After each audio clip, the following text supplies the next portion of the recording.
मालिक साहब ये फरमाइएगा सर, ये जो कराची की सूरत गंभीर होती हुई जा रही है या नहीं हो रही? नहीं, मैं पहले थोड़ा सा जो हामिद ने बात की मैं उस पर थोड़ा सा करता हूँ। मेरा ख्याल है कि अल्ताफ हुसैन साहब ठीक है रेलिवेंट थे, शायद इतने रेलिवेंट नहीं है। 1992 में छोड़ के गए हैं पाकिस्तान, 30 साल गुजर गए, एक पूरी नई नस्ल पैदा होकर जवान हो गई है और ये वो नस्ल है जिसको इमरान खान ने बड़ा सक्सेसफुली टैप किया, ठीक, जो यूथ का और सारा एलिमेंट है। तो वो काफी कुछ चेंज हो गया ग्राउंड रियलिटी। जो हम लोगों ने देखा था अल्ताफ हुसैन का रूज और उनका कंट्रोल और बदमाशी शहर पे पूरा टेरराइज करना, और उस वक्त मीडिया सिर्फ अखबार होता था, वो और चीज थी 90s की। अब 2023 के अंदर हम आ गए। सो मेरा ख्याल है कि यस उसका रेलिवेंस है, लेकिन ये डोमिनेटिंग रेलिवेंस, मैं विदाउट ड्यू रिस्पेक्ट डिसएग्री करता हूं उस बात से। और दूसरा ये कि जितने लीडर्स हैं ना एमकेएम के, ये सारे खुद भी उनसे तंग थे और इसीलिए उन्होंने उनका साथ छोड़ा। ये चाह रहे थे कोई सपोर्ट मिले तो उनसे अलग हो। उस जमाने की एमके तो एक माफिया बन गई हुई थी ना, इसलिए वो तो स्ट्रक्चर, इसको और तो ऑर्गेनाइजेशनल स्ट्रक्चर भी आपको देख लिया आप, वो और चीज थी। लेकिन एक चीज आप देखिए कि ये इतनी ऑर्गेनिक मूवमेंट नहीं है। यही 2018 में एमकेएम को तोड़ा गया था इमरान खान साहब का रास्ता बनाने के लिए, इलेक्शन से पहले। अब रोकने के लिए जोड़ा जा रहा है।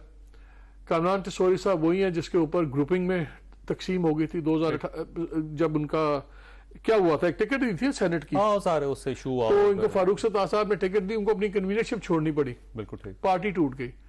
फिर जब ये गवर्नर बने तो आपको भी पता है, मुझे ही पता है कौन सी एमकेएम ने नाम दिया था। इनका नाम तो पहले में नाम था भी नहीं, जहां से इनका नाम आया, चाहे वो जिना कोर्स थे या जो भी थे, नाम आ गया, वो गवर्नर बन गए।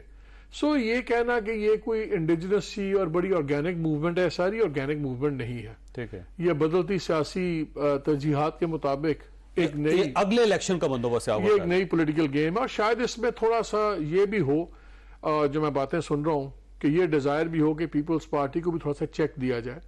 रूरल सीट्स उनके पास है, सब कुछ है। अगर पीपल्स पार्टी को कराची और हैदराबाद का, अब सिटीज का कंट्रोल भी दे देते हैं, तो वो भी एक बड़ी अनस्टॉपेबल एक और पावर बन जाती है।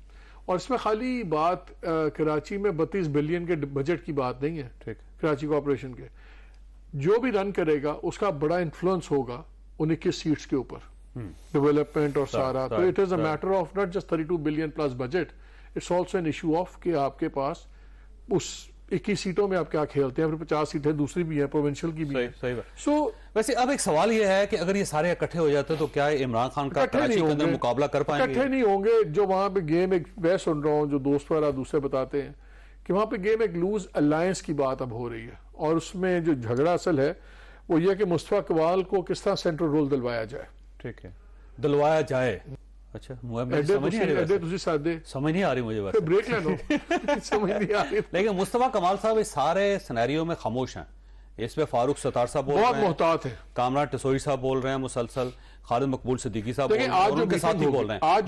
आज जो मीटिंग होगी, ये पहला डायरेक्ट कॉन्टैक्ट होगा एमक्यूएम का और पीएसपी का।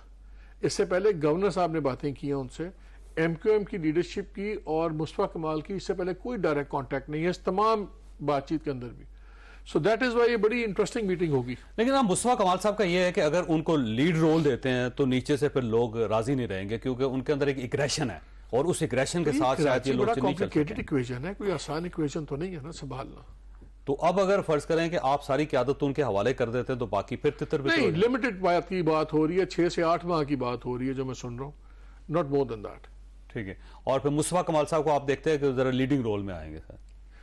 ख्वाहिश है, होता या नहीं होता मुझे नहीं पता। लेकिन आपको पता है उनको बड़ा शिकवा था ये कि 2018 में मुझे लाया गया, मैं आया, फिर मुझे बड़ा मौका दिया गया, दफ्तर दिए गए, लोग दिए गए, फंड दिए गए और बहुत ज्यादा मुझे लिवरेज दी गई, और एन वक्त पे जब इलेक्शन होने लगे तो फिर मेरे पर काट दिए गए, फिर मैं मुकम्मल तौर पे हार गया। तो शायद इसलिए होगा कि 5-6 साल अगर आपने लॉयल्टी से भी कुछ साथ निभाया हो तो होता है कि चलें कुछ कॉम्पनसेट करें। और एज ए मेयर तो उन्होंने काम किया हुआ था ना, एज ए मेयर तो उनके क्रेडेंशियल्स ठीक थे।